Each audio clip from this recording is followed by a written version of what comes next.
Yo, c'est DPDM, nouveau chapitre de One Punch Man comme prévu après une semaine et pas deux. On va quand même y réagir en direct, on verra ce que ça donne, même si je pense que ça va être à peu près pareil que la dernière fois. Petite cover de Tatsumaki, voilà, on prend. Donc je pense que ça sera principalement la backstory de Flash et Sonic, comme quoi le village ninja c'était vraiment un bled pas possible. On voit que leur entraînement est vachement dur, il y a même une page avec des drogues. Sonic a un corps plutôt baraque quand même pour un gars de, je pense il a 14 ans, 12 ans peut-être, je sais pas trop. Et à ce moment-là, une amitié commence à se créer. Alors là, on a des nouvelles pages intéressantes. Il y a des voleurs visiblement qui veulent essayer de voler le cube, ou en tout cas se l'approprier, sauf que Flash les démonte. Ah oui, bah voilà, ça fait sens. Ça reprend comme avec le webcomic. En gros, Flash avait assassiné absolument tout le monde, sauf Sonic qui était malade, mais c'est Flash qui l'avait empoisonné exprès pour justement le sauver. Après, il a rejoint l'association des héros. Et c'est quoi cette image là? Il y a les bottes de Fubuki, de Saitama, je sais pas qui, ça c'est les bottes de Blast ça. Ah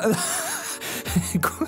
Pourquoi ils sont chez Saitama? Ça n'a pas de sens. Bon alors pourquoi est-ce qu'ils ont augmenté la durée de ce chapitre, enfin du dialogue, tu vois, c'est bizarre quand même. Si c'est comme le webcomic, cette petite page là où on voit Saitama en mode blasé, il va vouloir retrouver Sonic, et si c'est comme dans le webcomic, on sait déjà ce qui va se passer en fait, mais on en reparle dans la petite review juste après. Bon alors honnêtement ce chapitre était plutôt intéressant parce qu'il est beaucoup plus fidèle au webcomic. Dans les anciennes versions on savait pas que Flashy Flash avait tué toute sa promo, ou alors ça a été dit mais ce n'était pas en tout cas montré, c'était pas assez développé en tout cas, il y avait juste eu un tout petit peu du passé entre Flash et Sonic, mais là ça va un peu plus loin donc c'est très intéressant. Et concernant aussi la page de couverture, moi j'ai une théorie, c'est que Murata il se sert des rideaux comme excuse pour pouvoir dessiner Fubuki et Tatsumaki, parce que là écoutez c'est pas possible. On ne passera pas trop de temps sur la première moitié du chapitre car ça reste assez similaire au chapitre précédent, enfin aux versions précédentes. Le village ninja est une sorte d'usine pour les orphelins de moins de 17 ans qui sert à entraîner donc des nouveaux assassins, sauf que comme on le sait maintenant c'est un déguisement afin de créer une armée d'avatars de God. Les journées duraient 72 heures, uniquement 6 dédiées au sommeil, et regardez-moi ces chiottes, mon dieu j'ai jamais vu des chiottes aussi brillantes. L'instructeur des ninjas dit qu'il faut supprimer ses émotions etc, sinon vous n'y arriverez pas, vous serez tué, blablabla. Et on apprend aussi que Flashy Flash a volontairement eu de mauvaises notes afin d'avoir les entraînements les plus difficiles. Les ninjas sont répartis en 5 classes et la 5e est considérée comme la plus mauvaise, sauf que Flash a décidé d'en faire partie volontairement afin d'avoir des entraînements beaucoup plus difficiles et donc de devenir plus fort que tout le monde. C'était tellement hardcore même qu'il devait utiliser des sortes de drogues pour rester en vie et que tout suicide était même impossible. Pendant son entraînement, Flash rencontre pour la première fois Sonic, ou du moins il lui parle pour la première fois, et je vous laisse admirer cette page de Sonic qui a genre 12 ans, 14 ans, je sais pas trop, ultra baraque, et je vous laisse aussi comparer avec la version précédente de l'ancien chapitre. On sent que Murata a pris plus son temps, il a plus détaillé. Ce chapitre est beaucoup mieux que les anciennes versions. Ils vont s'entraîner tous les deux pendant un certain temps et une amitié va commencer à naître. Je vous épargne toute la partie où Flash et Sonic discutent autour d'un feu. Encore une fois, c'est quasiment identique aux versions précédentes. Sonic veut renverser le système actuel du village ninja afin que tout le monde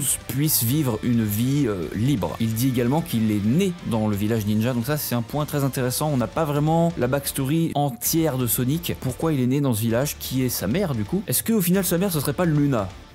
Du coup, Sonic c'est le fils de Blast. Non, il mentionne également avoir un esprit extrêmement résistant, indomptable. Et dans les chapitres d'après, si ça arrive encore une fois, c'est ce qui lui permettra justement de ne pas tomber sous l'emprise de God. Quelques années plus tard, à l'âge de 16 ans, Flashy Flash passe son examen final, qui lui permettra de devenir un assassin qualifié, certifié. Cette scène a lieu, on peut le voir, dans une espèce d'église, de cathédrale. Et il s'agit en fait d'une petite référence à la basilique Saint-Marc, qui se trouve à Venise, en Italie. J'aime beaucoup ce genre de petites références. D'ailleurs, si on s'y attarde quelques secondes et qu'on compare les deux endroits, alors est-ce que les peintures ont une signification particulière? Je chercherai de mon côté et puis j'ajouterai en commentaire. On sait que le village ninja possédait un cube puisque c'est Void qui l'a trouvé. L'examen final consiste donc à mettre sa main sur le cube pour savoir si un ninja est digne de devenir un sbire de God. Et s'il ne l'est pas, eh ben, il est transformé en poussière, tout simplement. C'est la version de l'histoire qu'on a eue de la part de Blast d'ailleurs, et comme je l'ai dit au début du chapitre, le village ninja c'est juste une usine à créer des avatars. C'est pour ça que Blast dans le chapitre précédent précédent disait que tu étais à 2 doigts de te transformer en avatar, franchement ça m'aurait foutu les boules. Mais Flash, au lieu de passer l'examen de manière normale, il tue simplement tout le monde, les instructeurs, tous les autres ninjas qui allaient passer le test final. Bref, il ne reste absolument plus personne et c'est ce qui lui a permis de s'échapper. Il n'y aura pas de survivants à part les membres du coup des anciennes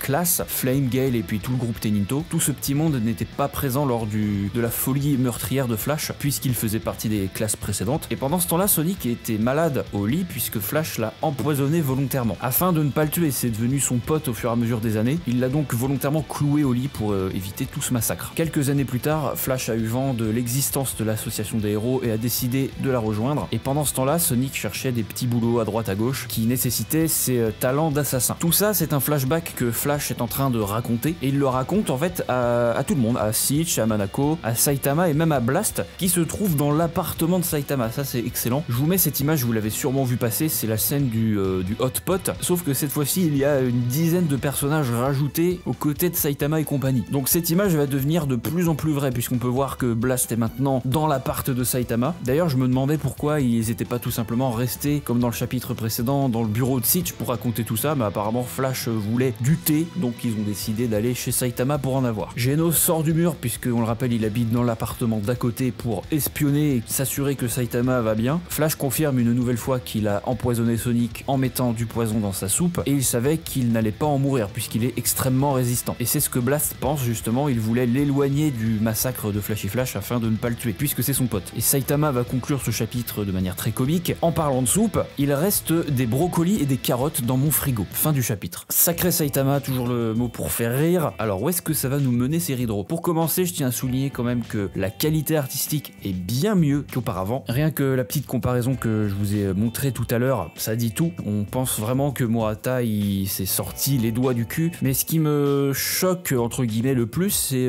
l'adaptation, on va dire 1-1 du webcomic. C'est quasiment similaire en tout point. Ce qui me donne une certaine inquiétude, car si ça continue de prendre cette direction-là, je l'ai déjà dit lors d'une précédente review puisque l'événement s'est passé, voilà, dans le webcomic Saitama One Shot Void. Il décide de se rendre là où Sonic a pour habitude de se réfugier, car cet homme se trouve là-bas. Et quand Flash et Sonic reviennent de leur petit combat, ils trouvent Saitama avec toutes les armes de Void sur un banc et un énorme trou dans le sol à l'effigie de Void. J'espère donc que ça ne prendra pas cette tournure puisque de toute manière, on a déjà eu pendant les 2 versions précédentes des dingueries, des révélations de ouf sur Void, donc c'est juste pas possible qu'il se fasse one shot off screen en plus, attention, hein, c'était même pas un combat qu'on a vu, c'était une page, on voit Void et une autre page, on le voit dans le sol. Je suis assez content de série Draw au final, bien que ça n'enlève pas bien sûr le fait qu'il faille attendre avant d'avoir la fin de l'arc pendant encore 4-5 mois. C'est chiant, mais je pense que c'était nécessaire. C'est ce que j'ai dit déjà pour les anciens Hydro où c'était nécessaire, alors que au final pas tellement. Je préfère que ça prenne la direction du webcomic, comme ici, parce que c'est quelque chose auquel j'ai pensé récemment avec d'autres personnes. Le webcomic en termes d'histoire, ça reste légèrement mieux, et aussi les anciens Hydro, donc par exemple l'ancien combat Phoenix Man contre Petit Empereur, il était mieux que la version actuelle. L'ancienne version avec Orochi, certains diront qu'elle était mieux. Et là du coup, est-ce que ça va faire pareil? Est-ce que du coup la version webcomic sera mieux, ou est-ce que les anciens Hydro avec Cosmic Void seront jugés mieux? À moins que ça arrive une nouvelle fois dans ces Hydro là, je l'espère honnêtement. Ça serait con de dévoiler des attaques multidimensionnelles à échelle du coup hors causalité de l'univers, d'accord, pour au final que ce soit juste supprimé et puis on n'en parle plus, ou alors que ce soit introduit plus tard. Aucune idée, seul le temps nous le dira encore une fois. Le prochain chapitre sortira le 13 février, donc on reprend un rythme bimensuel tous les 15 jours. Donc on se dit à dans 15 jours pour la review du chapitre 197 version